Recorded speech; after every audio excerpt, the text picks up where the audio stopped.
Y actualmente tienen el jefe de la sección de biología y el coordinador del laboratorio para estudios sobre malaria está detrás de izquierda. Es un sucesor del doctor Antonio Horta, que es el desarrollo cuando se prepara la observación. Entonces, de verdad, bienvenidos, disfruten y seguimos en este barco. ¿Ok? Y ustedes nos apoyan. Como va a pasar una película, vamos a pagar, pero no se duerman. Creo que no se puede poner Sí, es un poquito, ¿verdad?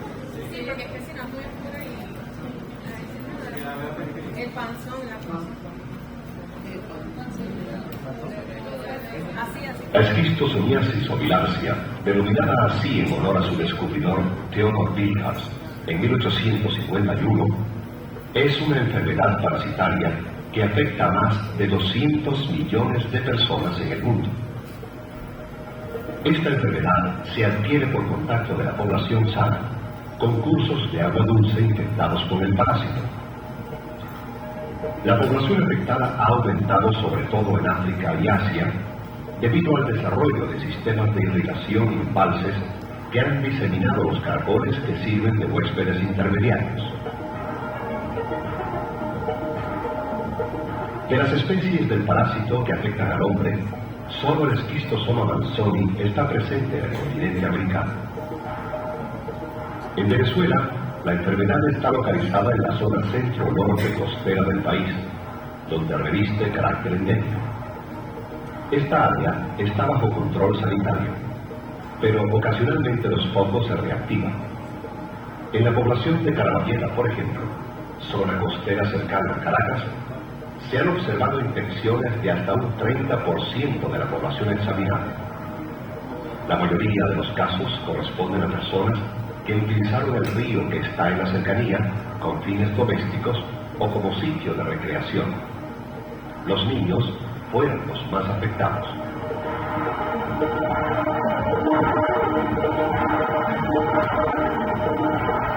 El ciclo evolutivo del Schistosoma manzoni comienza con la penetración de las cercarias a través de la piel de las personas. Las cercarias nadan en el agua hasta encontrar un huésped susceptible.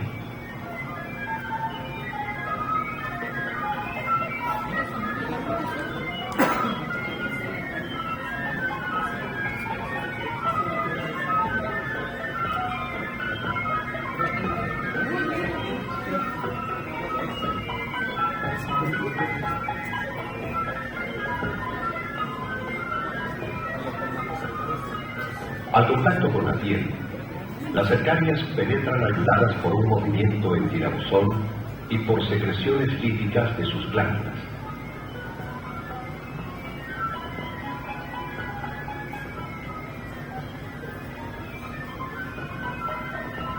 Al penetrar, las cercarias pierden su cola. En el interior del organismo se alargan y se transforman. Este nuevo estadio evolutivo se llama esquistosoma. Se estima que el 70% de los esquistosómulos sobreviven la barrera de la piel.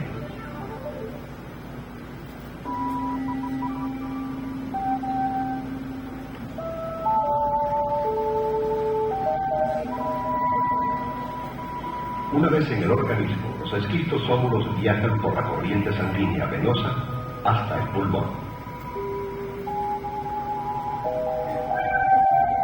A nivel pulmonar, estas larvas rompen algunos capilares arteriales, pasan a los venosos y llegan a las cavidades cardíacas izquierdas. Las larvas continúan entonces por el sistema arterial hasta las mesentéricas para llegar a la vena porta.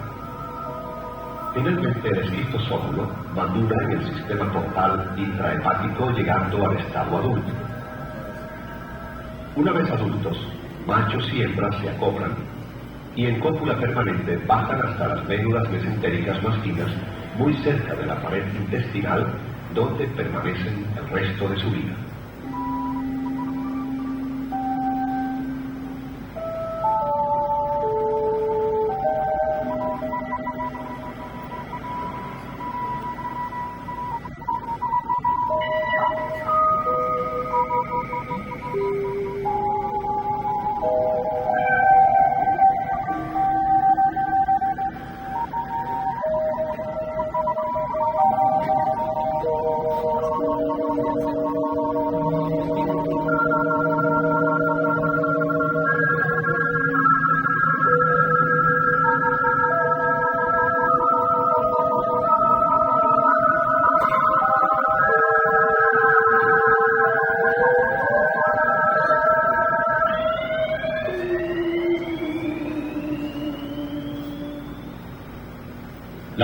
deposita sus huevos en pequeños capilares. Estos se colocan en fila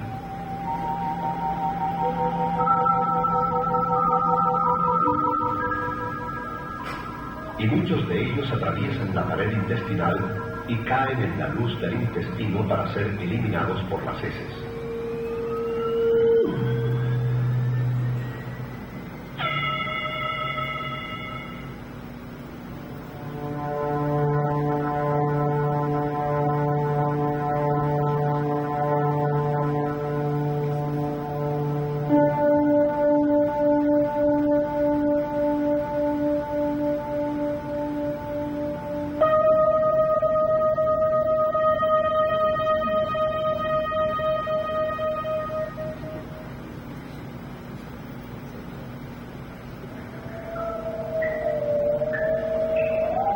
Al caer en agua, los huevos eclosionan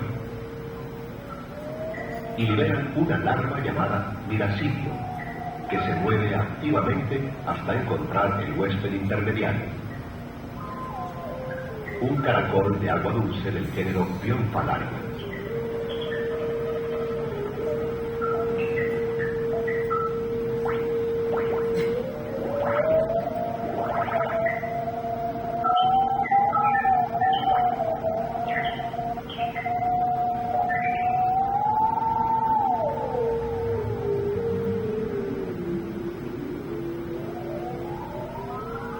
El miracidio penetra las partes blancas del caracol, donde se alarga transformándose en una especie de saco que contiene células germinativas llamado esporoquiste primario. Dentro del esporoquiste primario se forman una serie de estructuras más pequeñas, que son los esporoquistes secundarios. Alrededor de 20 días después de la infección, estos esporoquistes secundarios migran hacia órganos más profundos del caracol, principalmente el hepatopáncreas.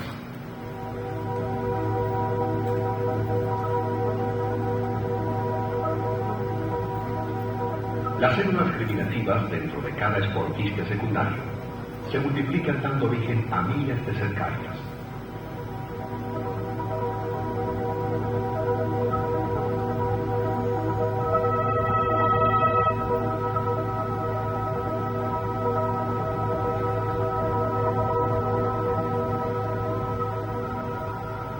Aproximadamente al mes después de la infección, bajo estímulos de luz y calor exterior, las cercarias abandonan el cuerpo del caracol.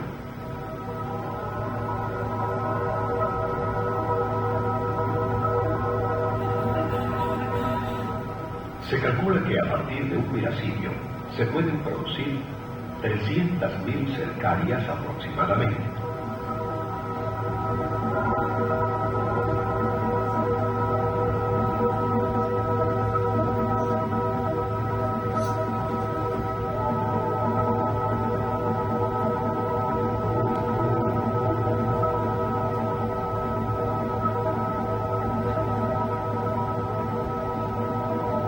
El ciclo biológico del Schistosoma manzoni se completa cuando el hombre entra en contacto con aguas contaminadas con cercarias del parásito y éstas le infectan.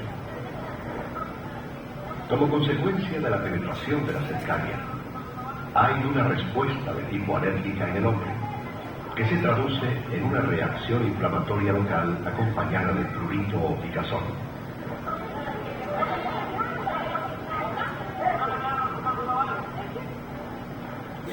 En el recorrido del esquistosómulo desde la piel hasta su hábitat final del sistema porta,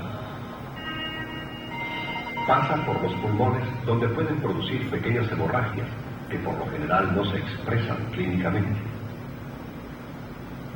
Las manifestaciones más frecuentes en la etapa aguda de la enfermedad, diarrea, disentería y dolor abdominal, ocurren 6 semanas después de la penetración de las cercarias, una vez que los parásitos adultos depositan los huevos en la vena porta o en las vénulas mesentéricas de la pared intestinal.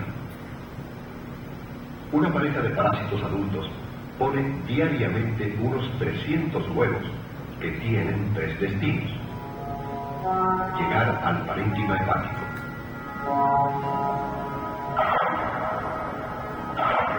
Quedar en la pared del intestino. Caer a la luz intestinal. Los que caen a la luz intestinal salen con las heces y continúan el ciclo del parásito. La caída del huevo maduro a la luz del intestino ocurre cuando éste libera sustancias líticas que producen una reacción inflamatoria local.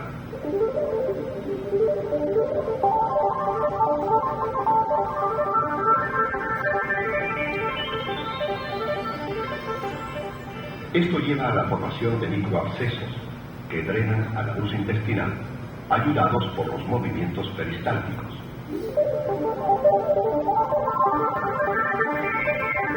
Otros huevos quedan retenidos en la pared intestinal, donde ocurre una reacción inflamatoria a su alrededor, constituyendo el granuloma bilharziano, el que progresivamente es sustituido por tejido fibrótico.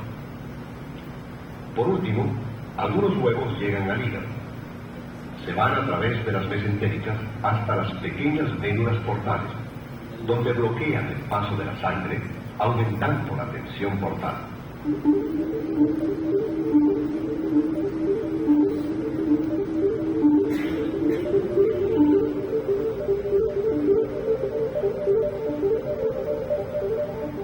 La reacción inflamatoria que se genera alrededor de los huevos forma el granuloma bilharziano, el cual, en ocasiones, ocupa un volumen que puede llegar a ser hasta 100 veces mayor que el huevo, afectando el riego sanguíneo del área circundante. Cuando en el proceso inflamatorio se establece el tejido fibroso, se forman nuevos vasos de tipo arterial que, pese al trastorno vascular, permiten una adecuada irrigación de los hepatocitos, aún en casos avanzados de hipertensión portal. Esta lesión hepática con poca alteración de los hepatocitos es lo que se conoce como fibrosis en tallo de pipa de Siemens o fibrosis hepática periportal.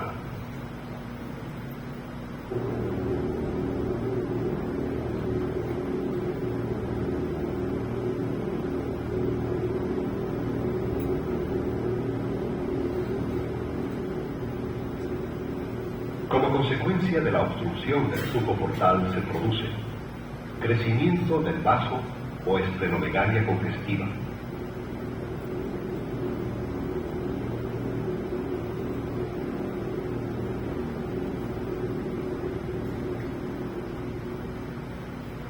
Desarrollo de red venosa colateral con varices esofágicas, hemorroidales y umbilicales.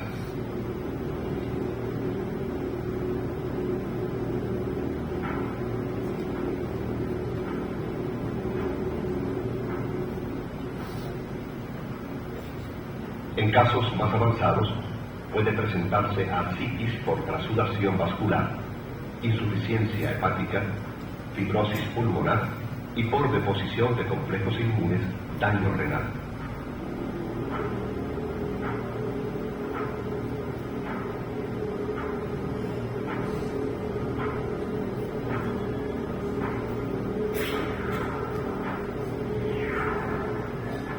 La muerte del paciente sobreviene generalmente por la ruptura de varices esofágicas. El parásito logra sobrevivir por años en el torrente sanguíneo gracias a su capacidad para disfrazarse, al recubrir su cuerpo con antígenos del hospedador y engañar al sistema inmune, y por producir sustancias inmunosupresoras.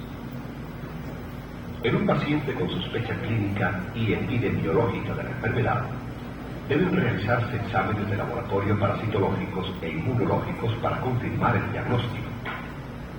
Los exámenes parasitológicos se basan en la búsqueda de huevos del parásito en las heces o en la mucosa rectal del paciente. Los exámenes de heces son los más utilizados para evidenciar estos huevos, siendo el formol tritón éter y el cato las técnicas más efectivas.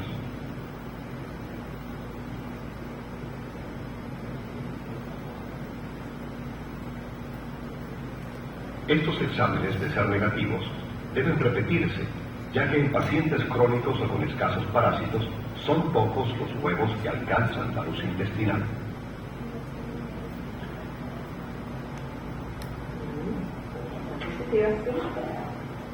En los casos con repetidos exámenes de heces negativos y fuerte sospecha de la enfermedad, está indicada la biopsia rectal.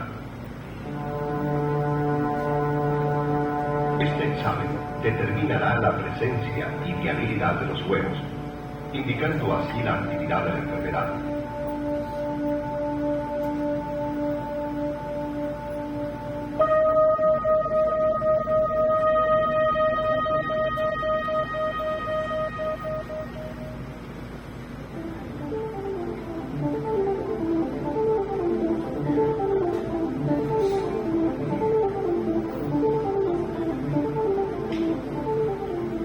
Los métodos de diagnóstico inmunológicos más usados son las pruebas intradérmicas y las pruebas serológicas como la reacción circumoval y ELISA.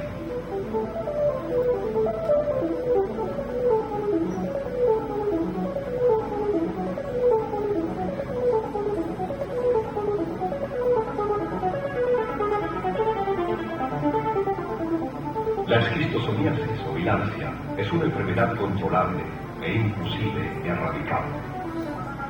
La cadena epidemiológica de la enfermedad está constituida por 3 eslabones. El hombre infectado,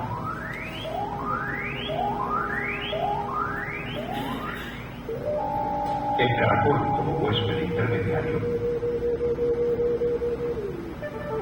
y el hombre sano. El control de la enfermedad está basado en la interrupción de esta cadena epidemiológica. Si se actúa sobre el hombre infectado, bien tratándolo médicamente, o bien construyendo adecuados sistemas de disposición de excretas, se evita que los huevos del parásito lleguen a los cursos de agua y se produzca la infección del caracol. El control del caracol se basa en medidas a nivel ambiental, químico y biológico.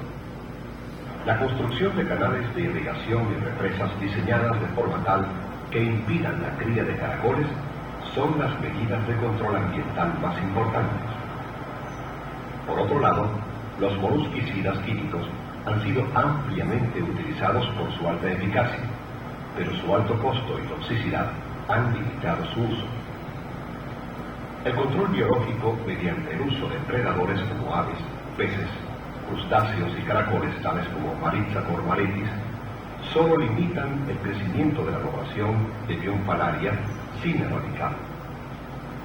En cuanto al hombre sano, las medidas de control y prevención de la enfermedad dependen tanto de él como del entorno social. Son importantes la construcción de acueductos, puentes, pasarelas y lavanderos, conjuntamente con constantes medidas de educación sanitaria. Sin embargo, para un control efectivo de la enfermedad, es fundamental el mejorar las condiciones ambientales, sociales y culturales de las poblaciones afectadas.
embargo, le da una idea realmente del ciclo útil. Le dijeron realmente cómo realmente el ciclo, que es la parte que más nos interesa. Evidentemente que falta información que la tengo que presentar ahora con la clase. Yo no sé si está en YouTube, pero yo creo que debe estar por todos lados. Con tantos años, es un video que tiene, por cierto, el premio internacional en el momento de la área educativa, en el área científica, tuvo un gran, pero ya está vivo. Bueno, la esquistosomiasis es de las tres espermatoideasis que nosotros tenemos en el país. Van a ver próximamente Paragonimus, que es el otro trematode, y Fasciola. Estos son trematodes que se adquieren por vía oral, uno ingiriendo generalmente crustáceos crudos y esta generalmente contaminando ciertos vegetales acuáticos como el berro, mientras que el cristosoma es de los trematodes que entran por vía cutánea, por piel. ¿Okay? En Venezuela, esa riqueza de ecosistemas que nos lleva a que Venezuela seamos el 10º país del mundo en biodiversidad, que realmente competimos con los Estados Unidos en mayor biodiversidad, la cantidad de ambientes y ecosistemas lleva a que seamos el único país del continente que tengamos las tres trematoideasis. Por ejemplo, tenemos Paragonimus, que no tiene Brasil, que tiene 8 veces nuestro territorio.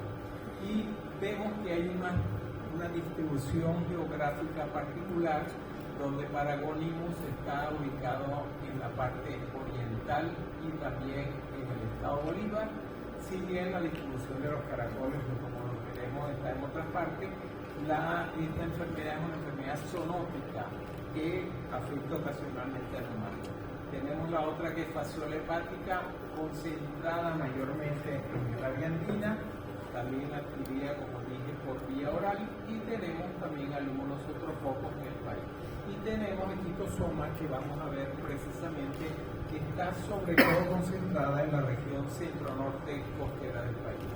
Fue el doctor Víctor Raúl Soto en el Hospital Vargas quien diagnostica los primeros casos y fue el tema de su tesis doctoral en el Hospital Vargas. Un médico falconiano que después se fue para Falcón para trabajar como médico y dejó la investigación.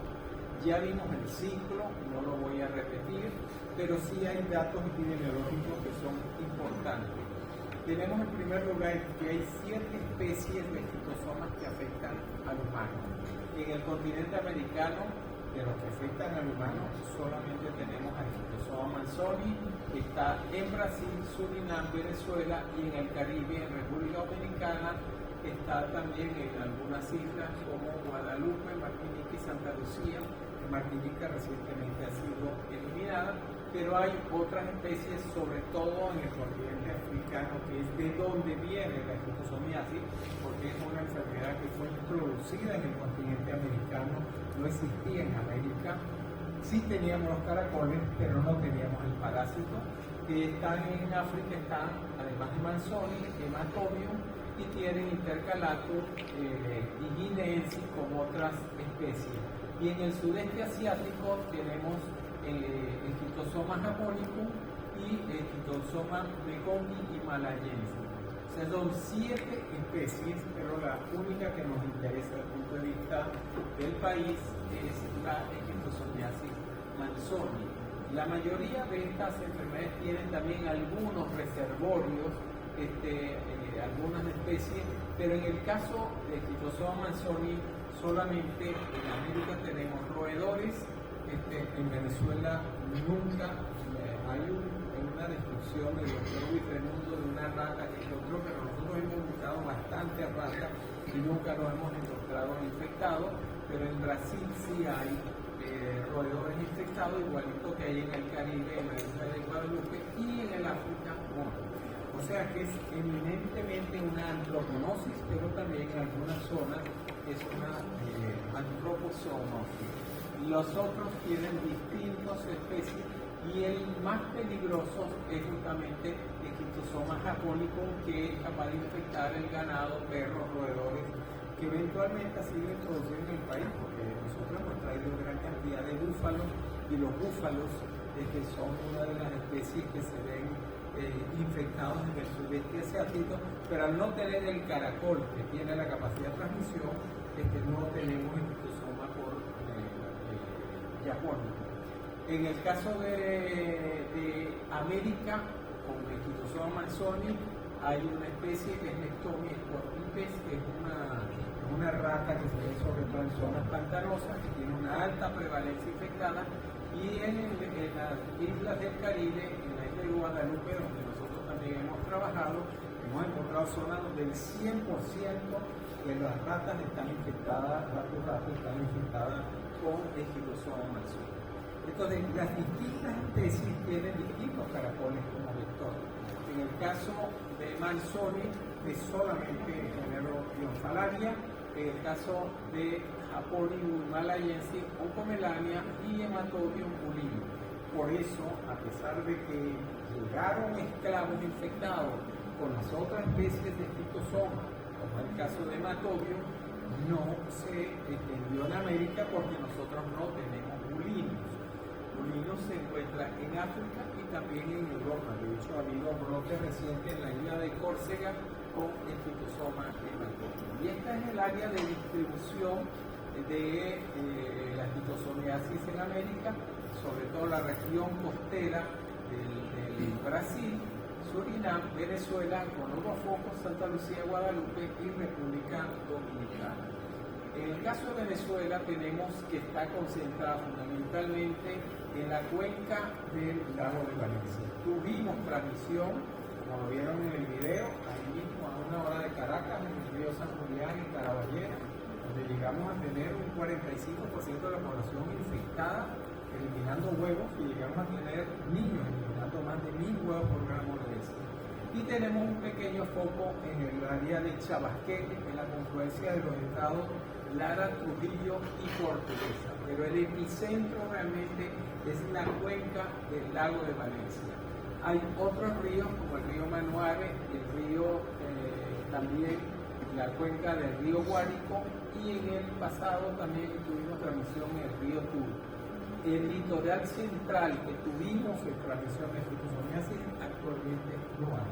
No existen los caracoles debido a que se introdujeron, no solamente hubo el deslave que tuvo un impacto, pero sobre todo dos factores: la contaminación elevada que no permite la vida de los caracoles y la introducción de caracoles competidores. Con investigadores franceses introdujimos caracoles competidores que eliminaron el último sitio de transmisión. Es en la zona donde se produce el mejor cacao del mundo. Ahí hubo la última vez que nosotros capturamos caracoles. Entonces ya no tenemos transmisión en el litoral central, afortunadamente. O sea, esos son ríos. Entonces el epicentro está en esta zona. La prevalencia en Venezuela llegó a ser muy alta. De hecho, zonas como el Valle llegó a tener prácticamente más del 90% de la población infectada. En el área, casi toda Caracas teníamos transmisión, tanto el río y el Valle y el Guaybe eran ríos, y por eso la prevalencia en la región central llegó a estar casi un 15%. Se estima por datos del Ministerio que está por debajo del 0.6%. ¿Y por qué bajó? Bueno, porque hubo programas importantes, la introducción de letrinas para evitar que los entrenamientos fueran a los ríos, la administración masiva de quimioterapia, como sobre todo praziquantel, enoxamitina, el mejoramiento de la vivienda rural, el uso de molusticidas y la parte de educación sanitaria. ¿Cuál es la realidad actual? Yo diría que no la sabemos. Desde hace más o menos unos 15 años el programa, yo diría de finales de los años 90, el programa fue desmantelado. No existe vigilancia epidemiológica. Y los últimos estudios prácticamente los hemos hecho investigadores, tanto nosotros en el Instituto de Medicina Tropical como el doctor Milcani en la Universidad de Carabobo, con muy pocas muestras evaluadas, pero con prevalencia que en algunos casos llegaron a ser las últimas en el área de Tiara, llegamos a tener 19% de la población infectada. rural. Entonces, a final de los 90 fue desmantelado. Entonces, si nos preguntan cuál es la cifra real, no la sabemos. Y debido a la presión que hemos tenido con otras enfermedades, como ha sido las epidemias con malaria y chagas, nos desvió, nos dedicamos más bien a estas enfermedades. Pero en el interín, ¿qué pasó? De una patología evidentemente rural, asociada, como habíamos dicho, a la cuenca del lago de Valencia, en el lago de Valencia, a una población urbana, pero claro, las grandes urbes, como el caso de Caracas, la contaminación ambiental fue maravillosa para el control de esta enfermedad porque acabó con toda la vida, acabó con los caracoles. Y también hubo cambios importantes de la población, de una población 88%, casi 90% urbana, pasamos a ser ahora muy poca población rural. Entonces, ¿qué está pasando? Bueno, en las grandes ciudades que llegó a haber transmisión, la contaminación eliminó los caracoles.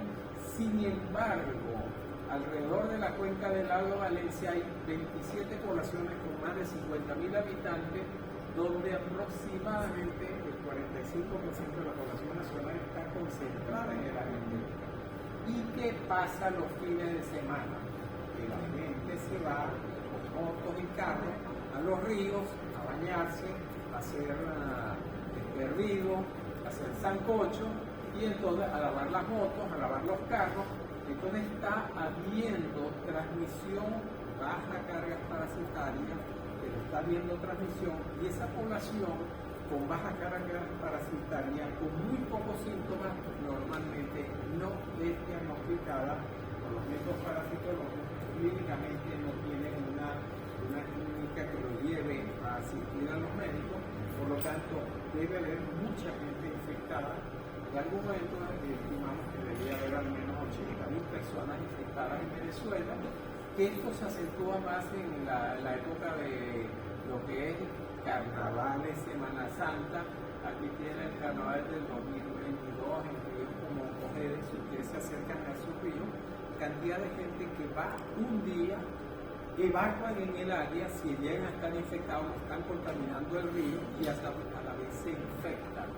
Entonces, no sabemos cuál es la realidad. Los últimos estudios que hicimos en Tiara, que pensamos volver, porque recientemente hemos encontrado en el río Tiara Queda, justamente antes de llegar a Tejerías, que ahí fue el último sitio donde nosotros llegamos a encontrar un 19% de prevalencia.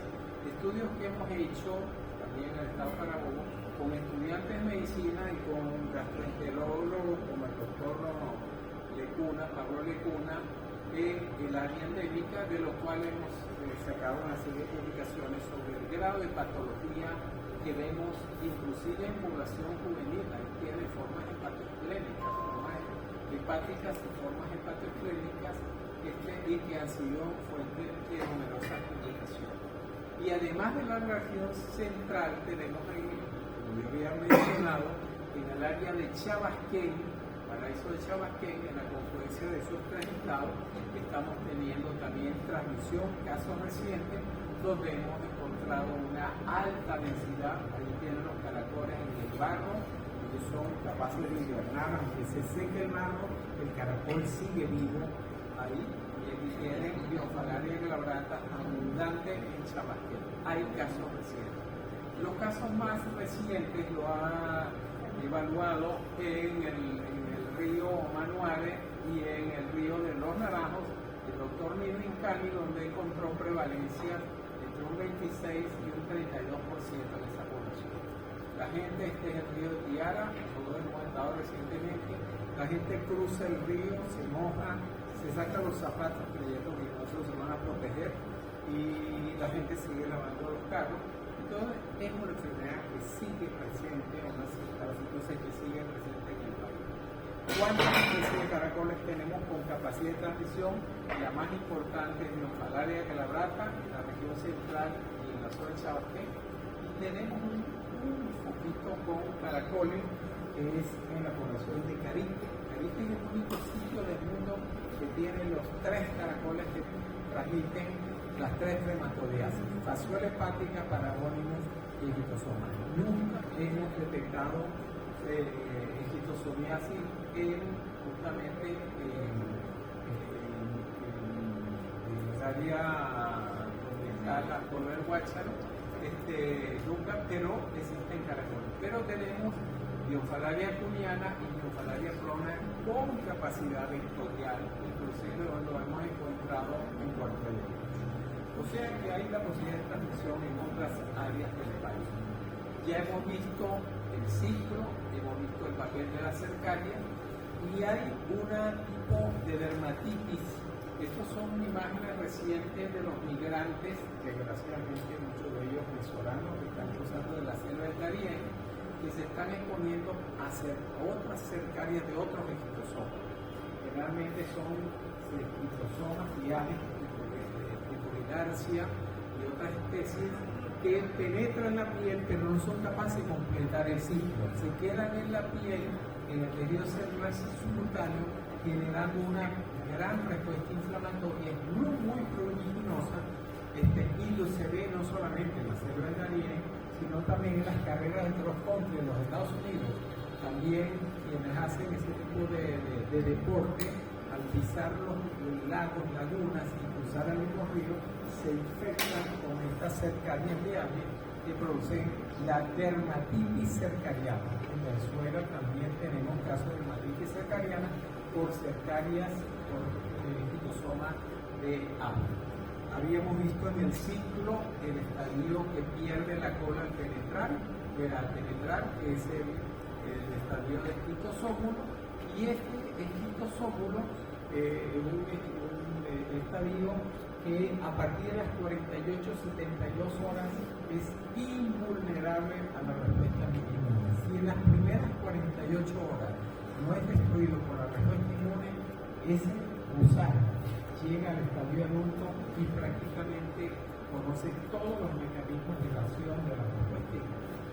Entre lo más importante, el esquistosómulo en menos de 48 horas duplica su membrana plasmática. Es el único organismo que exista que tenga doble membrana plasmática. O sea que si se llegan a fijar los anticuerpos, él desprende la membrana plasmática externa y por lo tanto no la agrega. Aparte de que tiene otra serie de mecanismos de evasión que los vamos a ver cuando tengamos la clase de inmunología de las enfermedades parasitarias. Y entonces, en el transcurso de 4 a 6 semanas, esa pequeña cabecita de la cercaria se transforma en los vermes adultos que aproximadamente llegan a tener un máximo de 1 centímetro, o sea, son vermes que podemos ver, y que se van a ubicar en el sistema corto mesentérico. Aquí generalmente se ubican inicialmente, maduran aquí y después bajan contracorriente para ubicarse sobre todo en la mesentérica inferior, donde ya que ellos tienen dos ventosas, van rectando, pegándose a la pared vascular, van contracorriente porque la corriente del flujo es de las mesentéricas hacia la cava. Ellos bajan contracorriente para ubicarse en esta zona preferencialmente, donde van a producir los huevos que producen los granulomas que habíamos visto tanto a nivel intestinal como a nivel hepático. Y son los productos de secreción del estadio del huevo los principales responsables de la patología de esta enfermedad, produciendo lesiones tanto a nivel intestinal, a nivel sangramiento, un intestino justamente en una fase aguda, como a nivel hepático. Y ahí tienen el granuloma, que es el responsable de la patología hepática y la transformación de un granuloma, inicialmente de predominio eosinofílico, para posteriormente ser un granuloma más linfocitario con fibrosis que lleva a la fibrosis hepática o fibrosis de Zimmer que ya habíamos visto en la pediatría. Bueno, aquí hay unas cosas que son muy importantes, que se llaman las células estrelladas, que por estimulación de citoquinas que se producen contra este germen, se activan y empiezan a producir colágenos, que son las que van a producir una fibrosis alrededor de las vénulas portales. Por eso se llama fibrosis de Zimmer o fibrosis en tallo de pipa. ¿Por qué? Porque si nosotros tenemos una fibrosis fibroso en este sentido, como si fuera el tallo de una pipa que hay que cortarlo. Vemos entonces el huevo en el centro y alrededor la toma del área fibrosada, que es lo que lleva a la hipertensión portal. Entonces son las células estrelladas las fundamentales en la generación de este proceso inflamatorio y de fibrosis a nivel portal, que va a obstruir justamente la circulación, el flujo portal, y que lleva a lo que habíamos visto en el video, a la varices esofágica, ya que la sangre, al no poder pasar de la porta a la suprahepática, entonces busca la conexión por la vía de la esplénica, la coronaria estomática, la esofágica, y también a través de la hemorroida o a través de la mamaria interna, a través de que vimos cómo la mamaria interna del paciente estaba, o sea que la sangre tiene que ir hacia el corazón derecho por algún lado, y entonces va a ocurrir las hemorroides, va a ocurrir las varices esofágicas, y vamos a pasar, el paciente va a pasar en la fase de dermatitis cercariana, una fase toxémica que me resuena en un solo caso, cuando la persona se infecta con miles de cercarias. Eso se ve en los pacientes, en los países asiáticos. En los países asiáticos le llaman fiebre Katayama. En Venezuela el doctor Pifano publicó un caso que nosotros nunca lo hemos visto, y vemos la fase intestinal, hepatointestinal, y finalmente la forma hepatoesplénica, que ya es la fase terminal complicada. ¿Cómo hacemos el diagnóstico de esta enfermedad? Bueno, como toda enfermedad, clínico, paraclínico, epidemiológico, los factores de riesgo, tiene que haber ido a las zonas endémicas en el país o fuera del país, y diagnóstico de laboratorio. Las formas clínicas, vamos a ver el patrón desde la forma sintomática, que es la que predomina en Venezuela, o la forma intestinal. Después ya la hepatointestinal, ya hay un daño a nivel hepático, ya hay hepatomegalia, ya hay endurecimiento del hígado, y la forma hepatoesplénica, que ya cuando hay hipertensión portal compensada y descompensada, cuando ya existe sangramiento, cuando ya hay edema, etcétera, etcétera. Y localizaciones extraintestinales, porque algún instinto sólido puede irse hacia otros tejidos, salir a nivel pulmonar, médula espinal, etcétera, etcétera, que hemos visto. Y bueno, aquí tenemos, predominan en Venezuela la forma sintomática, el 50%, la hepatointestinal, que sería estos pacientes que tienen fundamentalmente el componente hepático, ya la hepatoesplénica, que viene a ser menos del 3%. Y la ecografía nos permite ver la fibrosis a nivel hepática, la dilatación de la vena porta, que es lo que vemos en estos pacientes, una vena porta fibrosada, engrosada y dilatada, que lo podemos ver. Y entonces la intensidad parasitaria la medimos por el método de Cato, dependiendo del número de huevos que vemos por gramo de S, desde la forma moderada, que es menos de 100 huevos, entre 100 y 400 moderada y más de 400 huevos. Nosotros hemos tenido pacientes aquí hasta 1000 huevos por gramo de S, que son las formas ya de altas cargas parasitarias y son excepcionales. Este es un caso de un joven que se infectó y que tuvo una forma raquídea. Algunos adultos se localizaron la circulación la peridural, pusieron huevos, indujeron un gran proceso inflamatorio a nivel de su médula espinal, y este paciente tuvo trastornos de la marcha. Lo tratamos y afortunadamente pudo volver a caminar aquí con la doctora Raiza. ¿Cómo hacemos el diagnóstico de laboratorio? Ya habíamos visto el diagnóstico parasitológico a través del CAT-CAT para ver los huevos, pero la serología tiene un gran valor en nuestro medio, en donde se utiliza la prueba de rutina, la prueba de ELISA. Nosotros le hemos mejorado la ELISA, se llama ELISA metaperiodato, es una prueba ELISA con la cual tratamos a los antígenos, sobre todo antígenos, bien sea de huevo o de gusano adulto lo tratamos para eliminar los carbohidratos, que es lo que más utilizamos. En el pasado utilizamos la prueba de inmunofluorescencia, una prueba desarrollada en el IBI por el doctor Italo Cesari, de una forma muy particular de un ensayo, no la estamos utilizando, y la prueba de precipitación circumoval, que es una prueba excelente. Es la única prueba inmunológica que además que cuando está positiva nos está indicando que el paciente está en este momento con una forma activa. Hay gusanos poniendo huevos. La prueba circumoval que la hacemos como prueba confirmación. Y más recientemente en el país, el grupo de Maracay está haciendo también la PCR para el diagnóstico de funcional. Aquí tiene la prueba circumoval, donde vemos cómo se forman estas cadenetas y estas vesículas, una prueba muy bonita, muy sensible y muy específica, que lamentablemente en este momento no tenemos el ciclo porque el proceso de robos, de los 82 robos que sufrió el instituto, en uno de ellos nos destruyeron los acuarios, nos destruyeron los ciclos y estamos tratando de rescatar de nuevo los ciclos para volver a hacer la prueba circular. Tratamiento, la droga de erección, hay otra droga con oxalitina. Nosotros tenemos muy mala experiencia con oxalitina, ya que el 2% de los pacientes que hemos tratado en el pasado evolucionaban sin tener antecedentes. Entonces recurrimos solamente al praziquantel a una dosis de 40-50 miligramos por kilo, dosis única, y en niños lo repetimos a las 24-48 horas.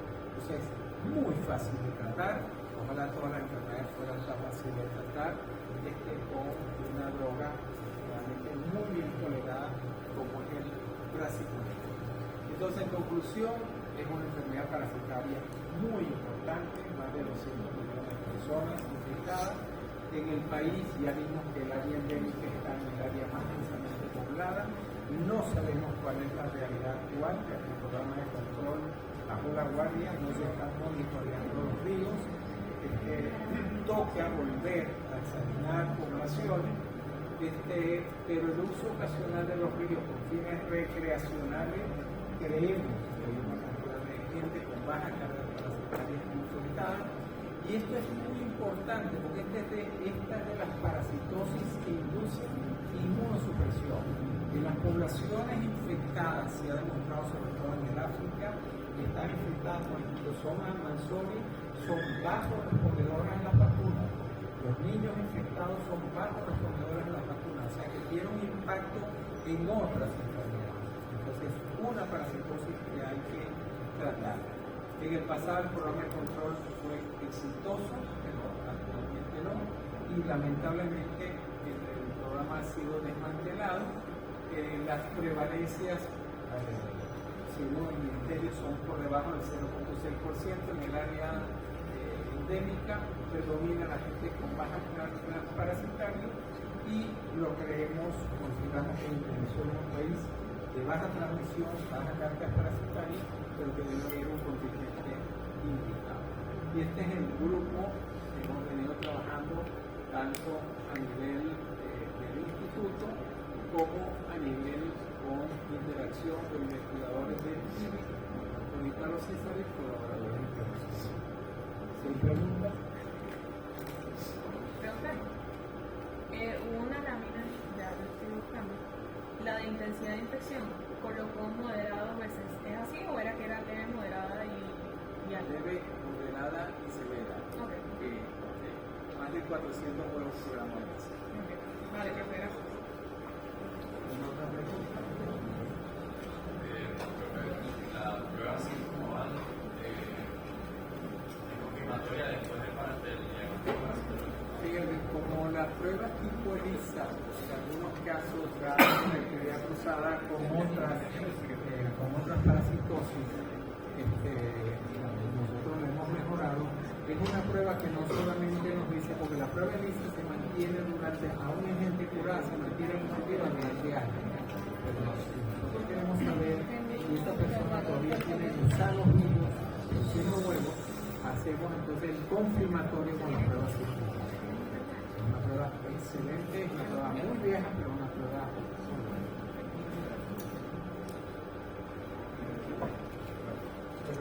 Gracias.